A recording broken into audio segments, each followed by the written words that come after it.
Lur. Piye lek nurutmu, Lur? Ngene iki apa-apa enek kabeh, Lur. Iki kladi ya wis ditandur. Terong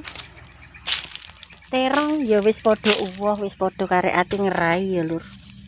Ngene iki ya, Lur. Terus koro-koro ono, ya toh?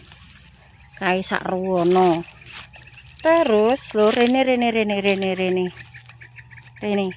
Iki lombok. Lombok ya wis uwoh, Lur. Nah,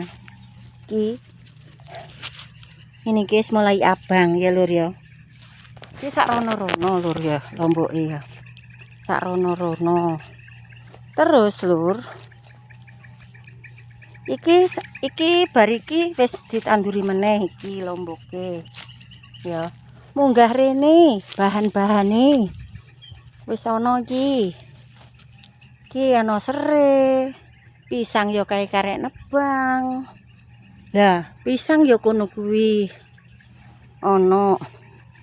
Iki sak rene terong. Nah, terus iki godhong singkong. Ya karek ate ngerah ya wis karek ana ya, Lur. Iki sak rono. Lah terus ate jebol si ubi rambat lah iki wis ana. Nah, iki sak rono-rono, Lur. Ate nyayur kacang kae ndek sebelah kono kae. Tinggal ngerah. Apa-apa iku sakjane, Lur. Lek apa kuwi jenenge? Aku ki alhamdulillah wis dikei rezeki apa-apa wis ana ya, Lur. Terus iki wis koro-koro ki wis mulai ate nanduri meneh. Contoh iki. Sik mlaku rene engko kebablasen. Iki godhong jeruk wis karek ngerai. Terong ya karek manen ya ta. Iki tunggale wis tak paneni, Lur. Ngene iki. Iki koro-koro. Koro iki wae gewembel, Lur. Iki sak rene-rene iki gewembel. Pokoke dibiyak akeh, Lur.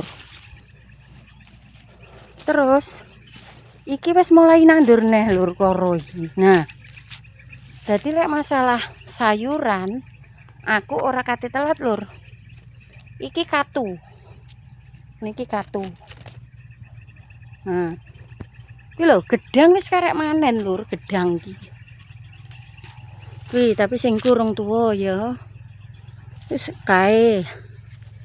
Iya ora ketokan gak popo. Dadi memang ya aku lek diarani lek sayurane iku nggawe gratis ki iso. Tapi contohe lek kaya iwak aku iso juga gratis, aku mancing dek nganu kolamku kene. Terus lek ayam iku apa kuwi jenenge? Lek ayam aku kan iso tuku ayam sing potong. Tapi lek ate beles sing ayam kampung yo akeh, Lur. Ngono, Lur. Dadi beno aku ibarate apa-apa wis ana, lek dikei duit mung 10.000 per hari, Lur.